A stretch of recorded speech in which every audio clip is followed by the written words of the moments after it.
Jiu-Jitsu nerds. We are officially live.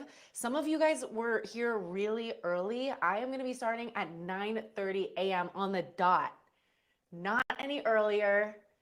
Y'all don't get to call the shots. John B, see, I didn't make you guys wait. How are you guys doing? Did we have a nice sleep after some interesting jiu-jitsu drama? Um, I'm very happy that I got to witness that all go down. John is right. Hit the like button. Before we get things started on, I guess this thumbnail in general is a little spicy. I asked uh, I asked Craig how I could make this better, and he said to add a tier to Mo. It's all fun and games, guys. It's all fun and games. Just some fun trolling, you know? So before we get things started, I want to have a few shout outs for what we're going to be doing in the future. First things first, PGF Season 7 is getting closer and closer. That's going to be November 3 to 8. This is the world's first ever professional grappling league. So if you guys haven't watched the Legends and Legacy documentary, you can get a little taste of PGF Season 6. I'm sure some of the people in here are familiar with PGF because it brings the action. I remember after working that event, I was like, I don't think I'm ever going to be able to work another format of jiu-jitsu because it was just so action packed with the format and the way they do 6-minute matches. So you have to give it your all, and they only reward people that get submissions. So I remember at first I was like, oh, I would love to work for ADCC, but like just the format of it isn't super interesting for my ADHD, but PGF has got it. And then of course, CJI really took the cake as well. So don't forget about that. We also have the Polaris event happening November 2nd. The cat's out of the bag with that one. I'll be your in-venue host. So if you're in London, come say what's up. I heard that Fionn Davis will be there. So I'm like, yes, I'm going to get an interview with my girl. And that should be a really fun card. We'll do a deep dive into that sooner or later.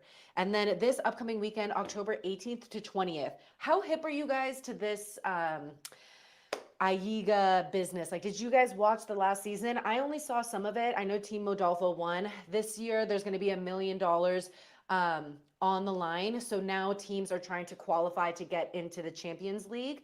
I think Team Kasai is already in. They won the Brazil trials. And now Team Tent Planet has been formed and Team Checkmat has been formed. So we're going to be talking. Audio cutting in and out a bit. Is it cutting out for you guys? This is on, so hopefully not. Let me know. I just got a new mic, so I'm really hoping that this isn't cutting in and out. Hopefully it doesn't have to be charged or anything. But keep me updated because these live chats will only keep getting better and better. I'm in the process of like hiring a producer and an editor to help me in 2025. But yeah, I have to get to Craig's level of fundraising. Maybe not go the lengths that he went. Actually, definitely not go the lengths that he went with the knee pads and all that. But definitely gonna look to secure some funding for 2025 so we can make this show better and then get a poster. I really wanted the ADCC versus CJI poster with Mo and Craig on it. I thought that would be perfect. So yay. Okay, audio is fine. Relax, bro. Yeah, relax, bro. Why are you talking shit about my audio? Any chance of a Josh Cisneros interview? Dude is super underrated. He had a great walkout song at UFC Fight Pass Invitational. Bebo, shout out all the Filipinos out there. Josh Cisneros, super underrated. He had a great showing against Gabriel Souza. He ended up losing by points, but still, I feel like he is a star on the rise, and I am super biased because I'm half Filipino, so I gotta support. He looks also half Filipino. I don't think he's fully Filipino.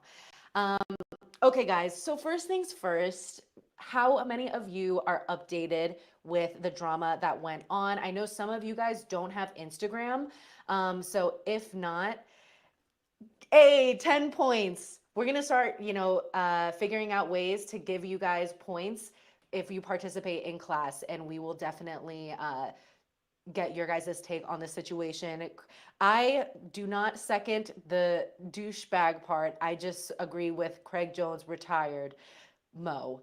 But I think Mo might have been, wanting to step down anyway. I do want to show you guys my kind of breakdown of the situation if you are not hip.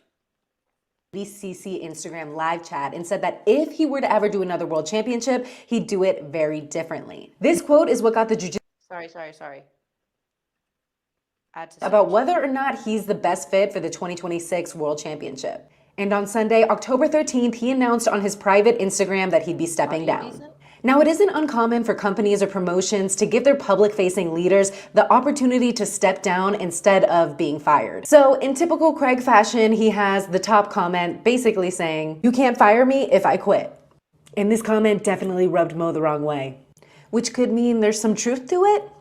So Mo responded and kind of gave the same story that he used to give in the ADCC live chats. And at this point, it's just jiu-jitsu nerds arguing on the internet until Mo took a low blow and criticized someone's tooth, which inspired Craig's dental rebuttal. Is that Mr. Mo Jassim? Greg Jones here, calling about the Abu Dhabi Dentistry Group. Now you are, in fact, late on that repayment on those beautiful veneers of yours. And we're gonna need that money. So, well, let me stop you right there. We do not accept prestige as a form of payment. Hopefully that cleared up any confusion. I personally don't think there's any real bad blood between anyone, more of just trolling to try to get a reaction or to get someone to admit that they're wrong. But let me know what you guys think. Is this the finale or will things continue? Okay, so I know a lot of people probably were confused by Craig's doctor outfit and pretending like he was going to repossess Mo's veneers. It was basically just because Mo was coming at one of our awesome editors style jiu-jitsu for one of his teeth or something, and Craig took it upon himself to serve some poetic justice and say, hey, don't be making fun of a guy with bad teeth. You literally have veneers. So yeah, that's just, petty trolling stuff. I know Mo is good at taking jokes. He didn't comment on that one. The comments that were seen by Mo, we will dive into. They were on the BJJ World TV announcement where they basically said that Mo Jassim has stepped down from ADCC. Obviously, the top comment that Craig made was, you can't fire me, I quit. And so there's a lot of speculation on what really happened. I was just trying to present the news as unbiased as I could. But again, and that's genuinely my approach. Like when I make things like the graphic of when Mo was like, if I do a world championship again, I'm going to make it a smaller venue, cut back costs so I can give back to the athletes internally. When I made that quote card, I was genuinely just making it like, oh, like this is kind of Mo admitting that he's wrong. Like this is kind of nice of Mo. But then I sent it to Craig, and Craig was the one who ended up posting it, and he puts like funny music on it and a caption that completely makes it like a troll now. But if I were to have posted it, it would have come across, I think, a little bit better to Mo's side. But either way, the way that he worded it, like wanting to do something better for the athletes internally, I think one of the rebuttals to that is like, why wouldn't you want to do something for the athletes publicly, like getting them all paid across the board?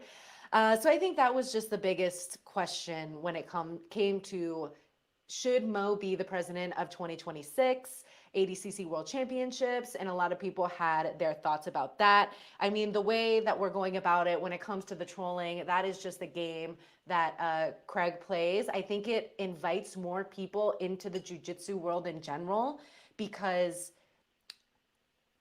the casuals aren't really going to be at a jiu-jitsu event to follow along if they have never done jiu-jitsu before, but they can get behind the entertainment of someone really entertaining and funny like Craig standing up for something bigger. So, and if there's one thing that I have learned from working with Craig a lot, it is that he doesn't appreciate people who don't admit when they're wrong, and he doesn't appreciate people who don't give credit when credit is due. And I don't think Craig feels like he's gotten credit from Mo or an admission of that he was right about the whole situation. And I think that kind of came out as anger when Mo responded to Craig's comment, basically like, when are you going to stop acting two-faced? I don't think Craig was ever acting two-faced. I feel like he was always being pretty straightforward with his trolling.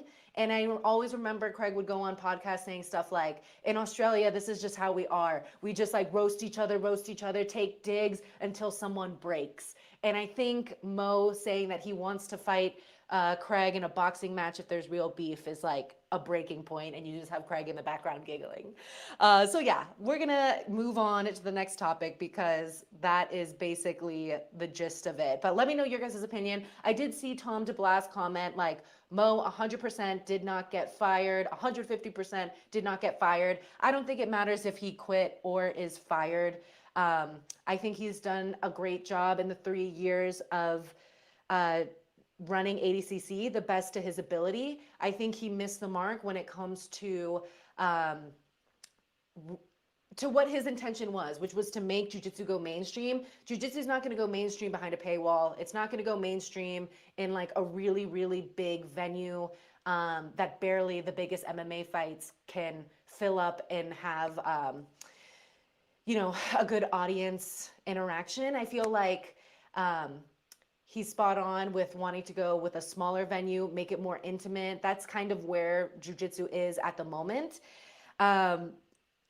Mo versus Craig in MMA, fuck boxing. I mean, I definitely think that it was a strategic move by Mo to challenge Craig to specifically boxing.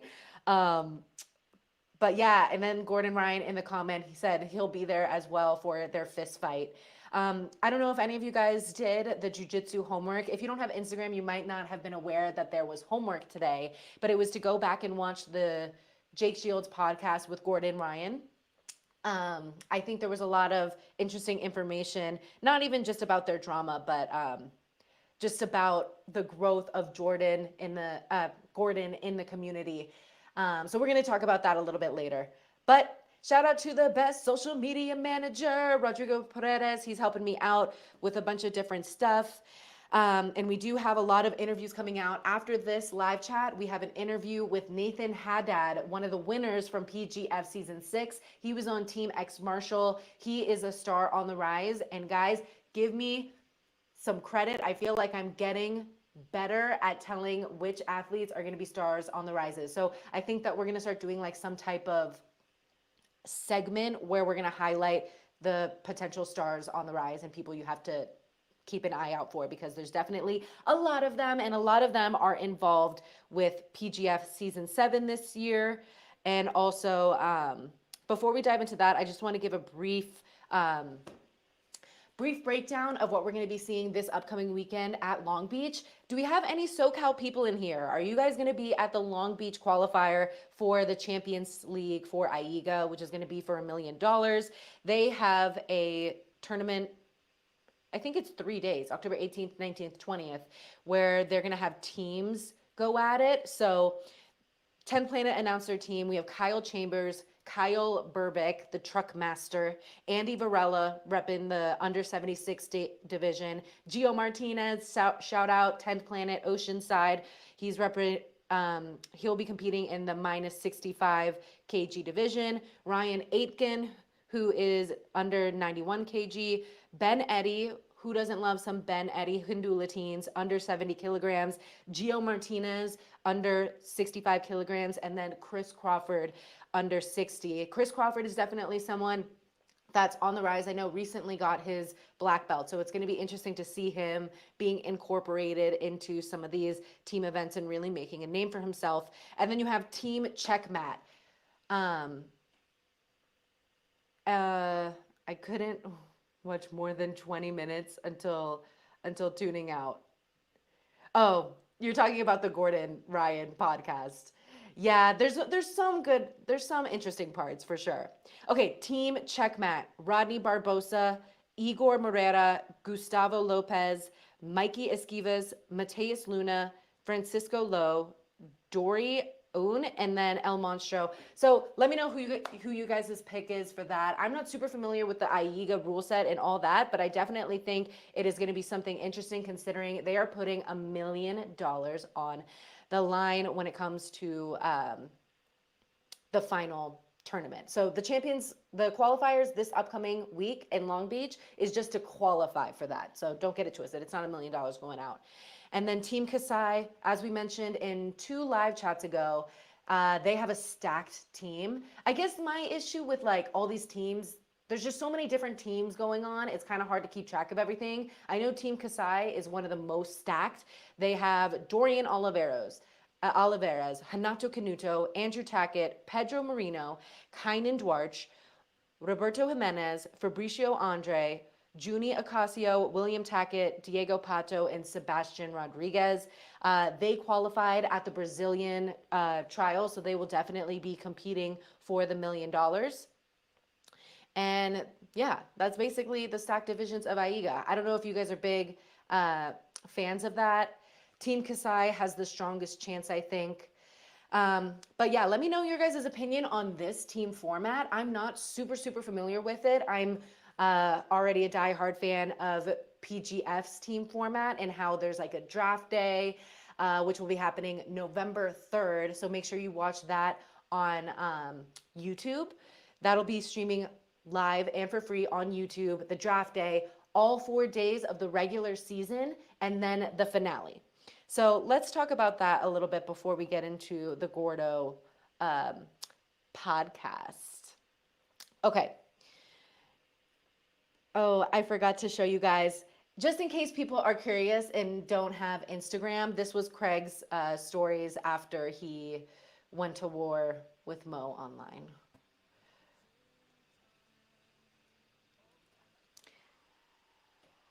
I put this on mute because I don't want YouTube to demonetize it, but he basically put like a compilation of Vince McMahon just saying, "You're fired, you're fired, you're fired," over and over again. It's so funny because, again, it doesn't matter if Mo was fired. It doesn't matter if he stepped down. No matter what, we're getting a new president for the 2026 World Championship. So I'm genuinely curious who you guys think it could be. He ends it with, "I've decided to take over ADCC, restore it to its former glory, and have Mo return to being the wristband boy."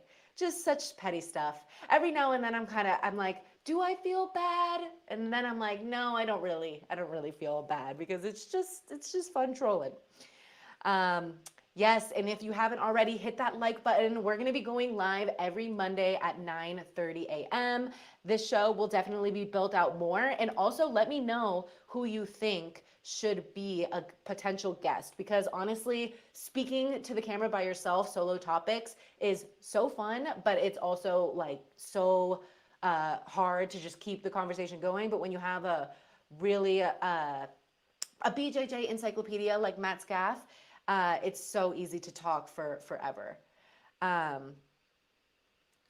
Dang, harsh words out here, harsh words. Okay, we're gonna move on from the drama with Mo and move on to PGF. Okay, so if you guys haven't subscribed to the PGF YouTube channel, that is where a lot of the action will go down.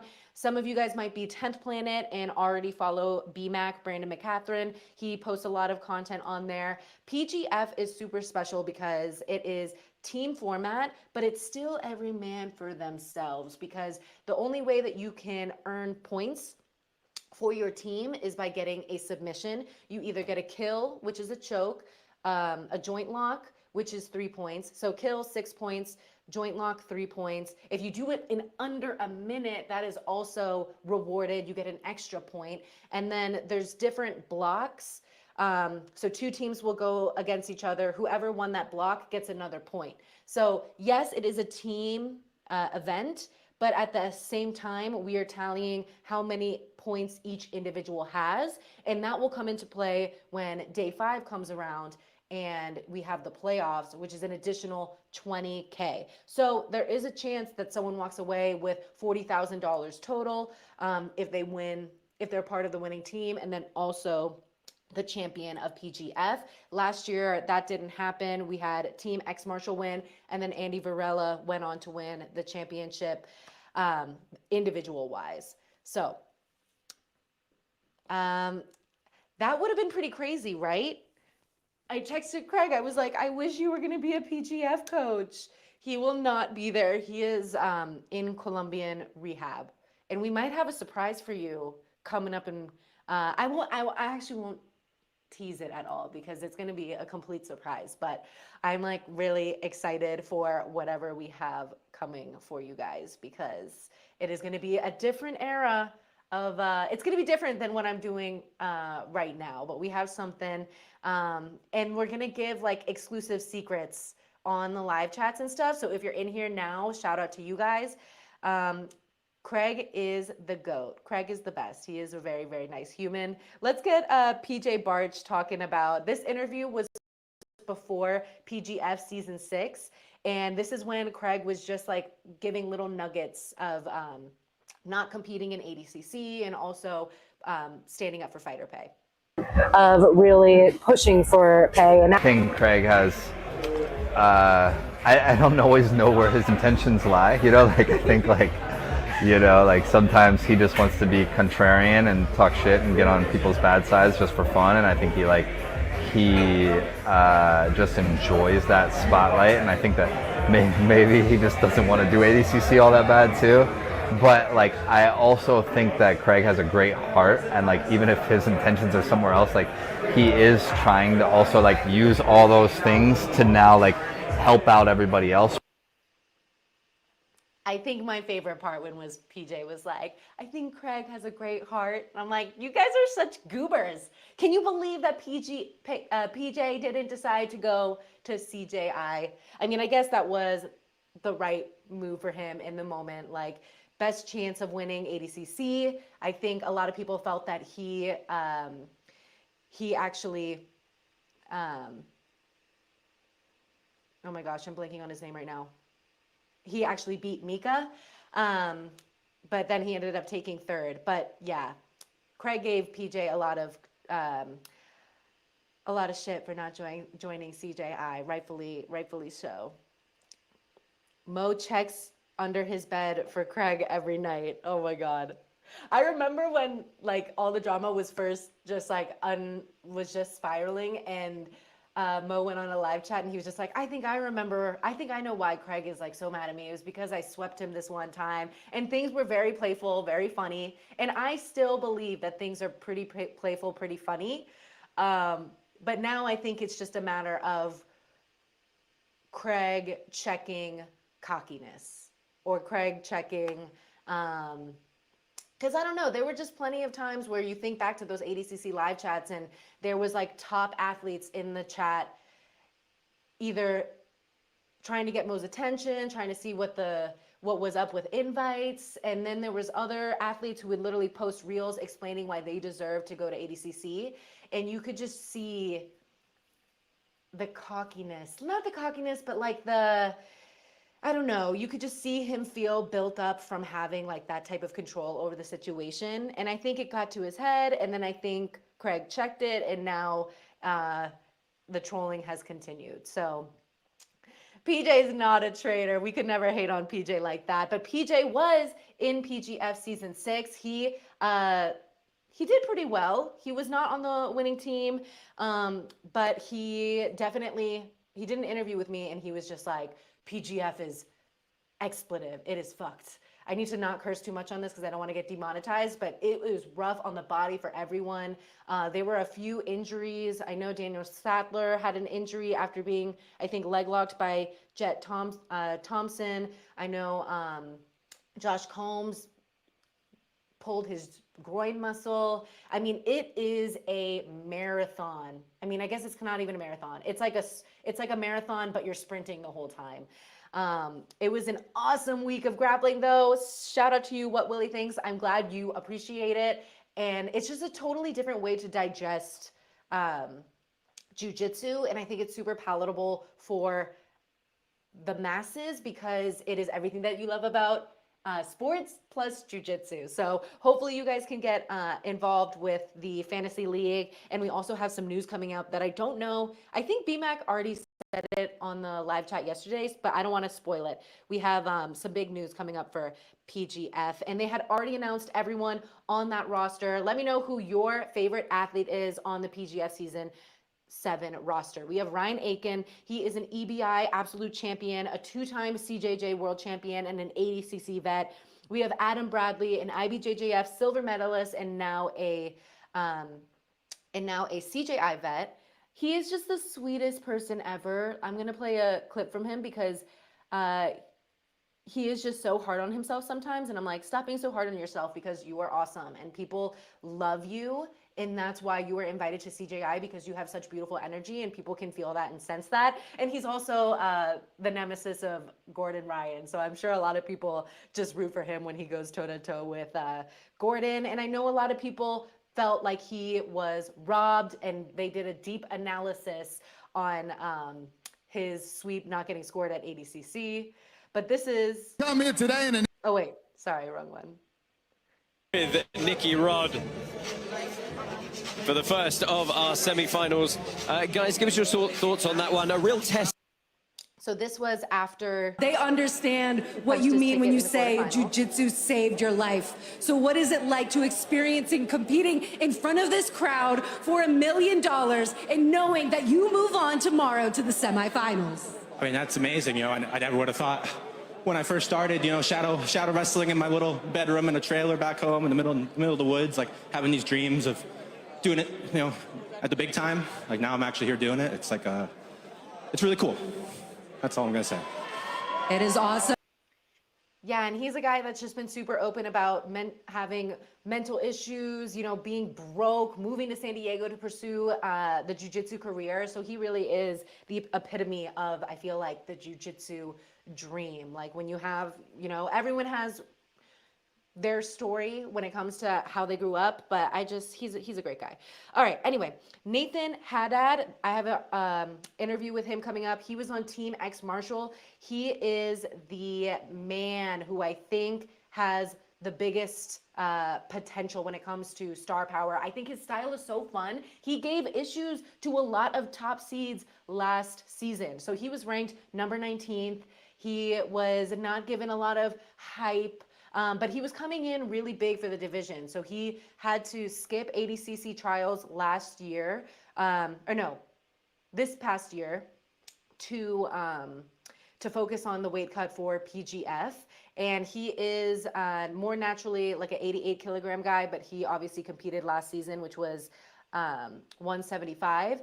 And now he is coming into the 205s and he's not having to cut. He's able to feel good at the weight that he is at, but he has like really, really ferocious slide bys, fun, like scrappy type of style. So if you haven't heard of Nathan Haddad, check him out.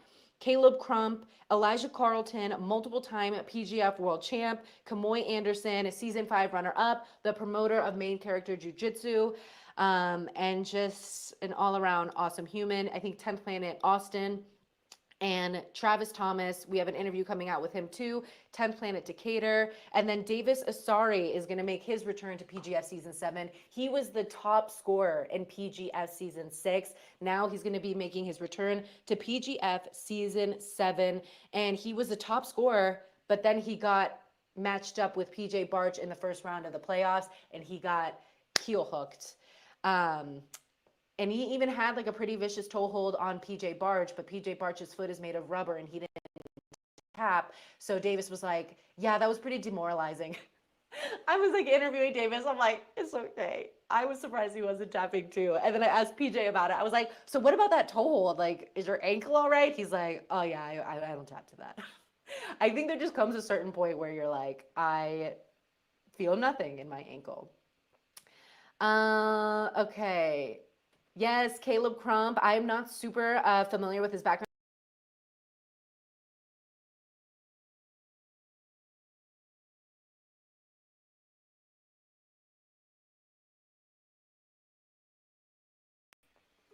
I don't know what happened there, y'all. I don't know what happened there. My computer decided to be like, definitely gonna have to do more research on Caleb Crump. But then we also have Chris Woschick, who I think someone just brought up in the chat. Why did Craig not give shit to J-Rod, Heisem, Chris, Ethan, and Owen when they did ADCC? I know Ethan, I know I asked Nicky Rod about J Rod, and he's like, I think he's a smart grappler, and he knows that ADCC is a better option for him compared to the stacked division that was the under 80 kilogram division. Chris Wojcik wasn't going to get the invite from Craig, and Craig did a really good job of not being as biased as I feel like some of the other promotions. Like, he wasn't training at B Team. He really tried to make it so it didn't seem like it was B Team bias, because even with the lottery that they did, that's why they wanted to do it that way, so that it didn't seem like he was influencing too much of it. And that's why when people were asking me about like who's going to replace Mo, I don't know. I guess I'll actually save my answer for that for another time. But I know Ethan Carlinson's reason for not doing CJI was because he's too small. His words, not mine. And then Owen had an awesome showing at ADCC, so I guess it worked out that he ended up not doing it. Okay, ADHD, I completely backtracked. I think part of it is because you guys mentioned stuff and then I go back to different topics. I'll try to get more strict about like having certain segments for and like sticking to a topic. But continuing on with the PGF Season 7 roster, Chris Wojcik, awesome performance at ADCC. He is also a great writer. I don't know if you guys are familiar with his page where he basically is just writing like funny things about jiu-jitsu. Like, he has such a big following for someone that's only putting words on Instagram. Like, Instagram's like kind of for the reels and the photos, but he is such a good writer that he's been able to cultivate this audience online. And also he was doing some work with Flow Grappling, which is super cool. Kyle Bohm, who is also at CJI, he won the Knoxville qualifier for PGF, so he will be in the building for the 205 division PGF Season 7. Paul Ardea, and last but certainly not least, Kyle Chambers. We also have some spicy alternates. I don't know if they're officially, like, I don't think we're announcing who the alternates are yet, but it's definitely going to get pretty spicy. So also, of course, we're going to do a deep dive into Polaris, I think, you know, sometime next week. I do have my own jiu-jitsu competition coming up, so it's been hard for me to like focus on getting all my training in. This week is going to be my last hard week of training, and then next week I'll taper off a little bit. Alex, if you could pick one match to have in jiu-jitsu right now you'd want to see, which would it be? Oh, how are you going to do this question to me right now? I think, I mean, obviously the match that everyone wants to see is the Nicky Rod versus Gordon match. I think, oh gosh, that's a good one. Can you guys drop me a few options here? What do you guys want to see? I want to see, I would love to see the Fionn matchup with Adele, because Adele double golded, and I think that was a match that a lot of people were talking about. So I'm gonna give my answer to women's jiu-jitsu. Oh, I would love to see like a Danielle Kelly match versus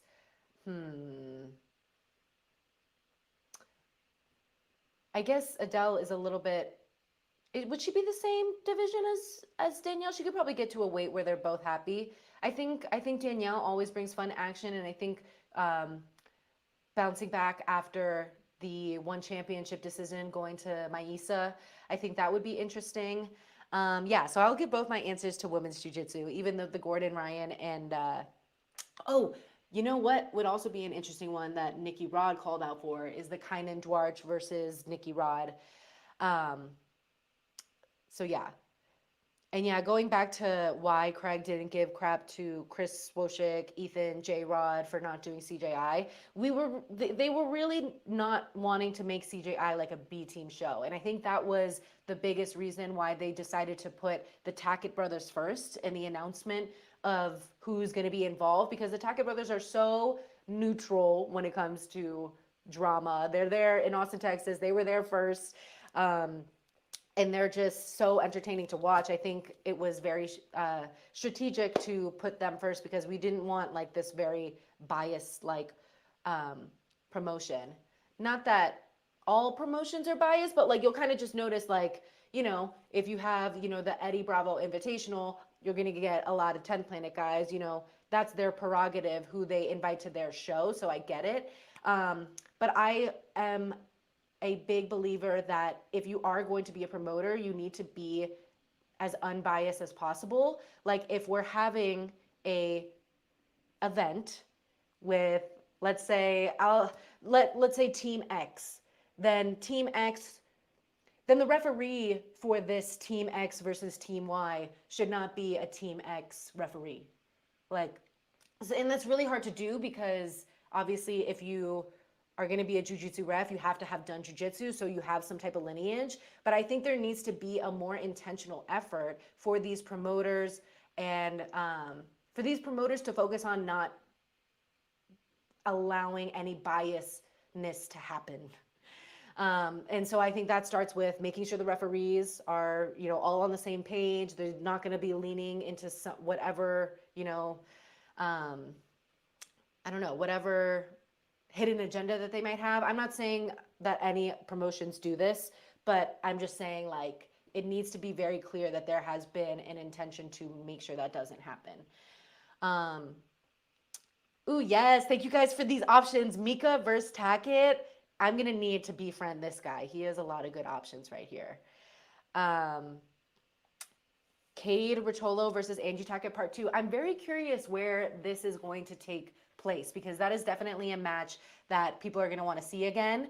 I don't think it is classified information anymore because I heard a lot of people talking about it in the gym. The UFC Fight Pass took the first step to making there be pit walls, like slanted walls, so that people can all be competing and not run out of bounds all the time.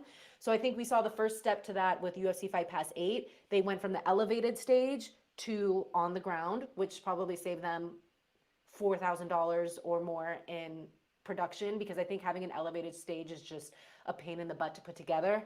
I used to work with Karate Combat a lot. Putting the pit together is such an ordeal.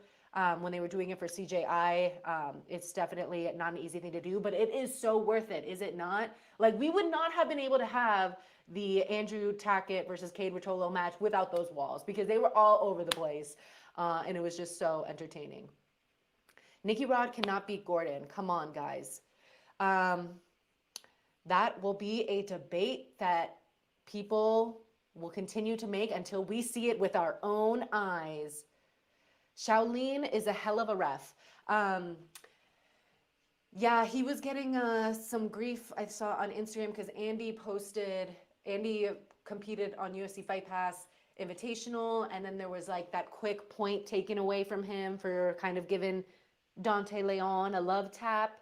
And then when they went off the mats, Andy was stuck in a guillotine, and he's kind of like, Shaolin was kind of in the way of Andy being able to get out. I was going to put that in here, but if I show a UFC Fight Pass highlight, it might get flagged. And so I just think I think Shaolin, obviously so credentialed, superstar in his own right. When we're talking about being a referee, I think it's so funny that people will always make the comments like, if anyone gives him any critiques or any just comments on his refereeing, the first comment is always going to be like, do you know who that referee is?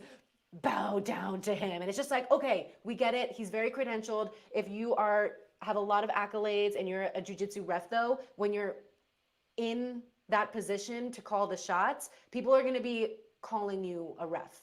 Like they're not going to be looking at you for your BJJ athletic credentials. But that's just me.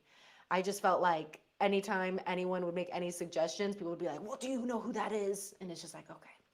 Leary versus Mustameshi. I think this would be a great clash of styles because I think we saw with the Cade Rotolo versus Leary match, things kind of got nullified a little bit.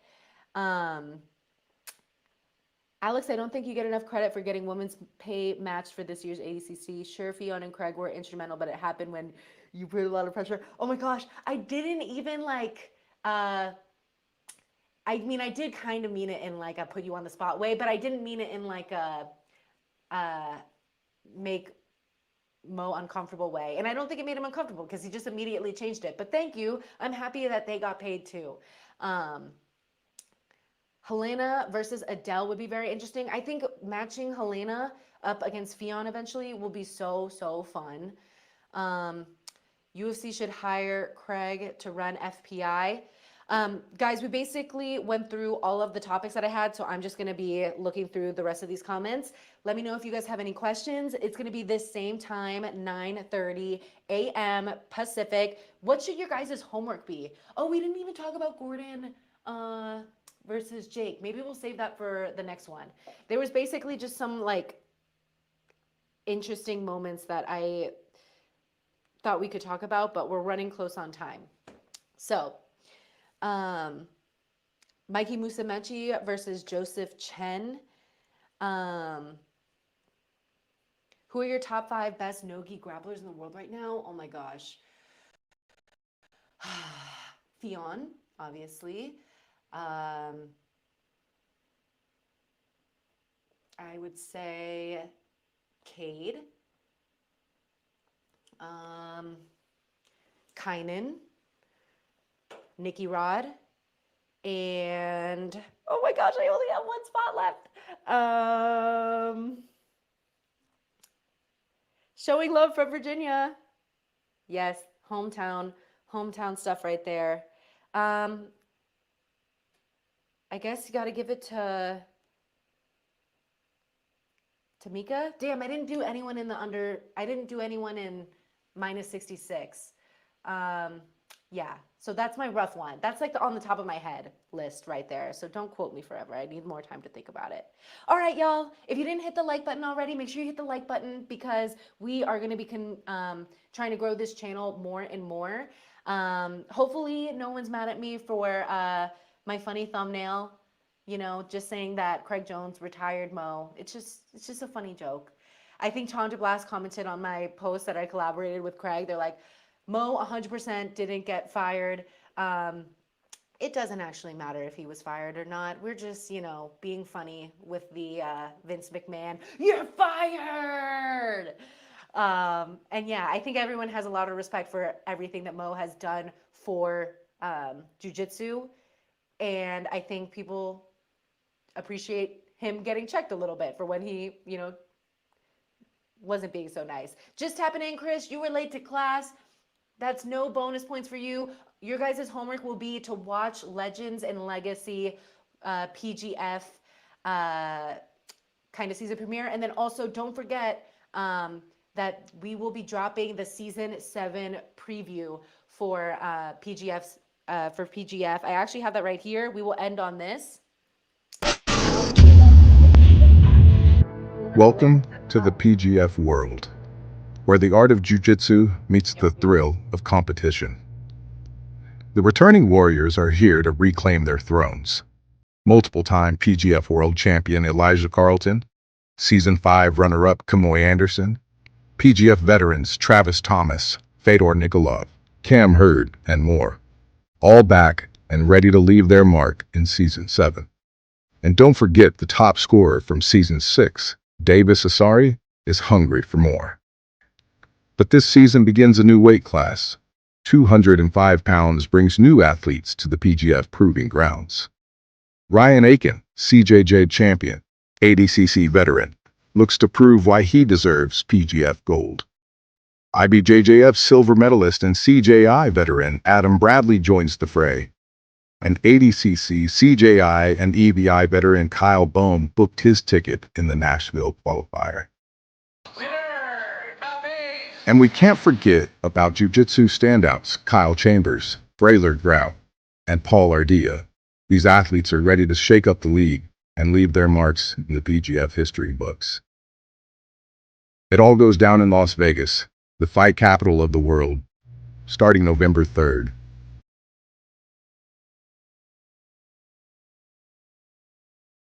All right, y'all. I will see you guys soon. World's first professional grappling league, PGF World. It's everything you love about sports, plus jiu-jitsu.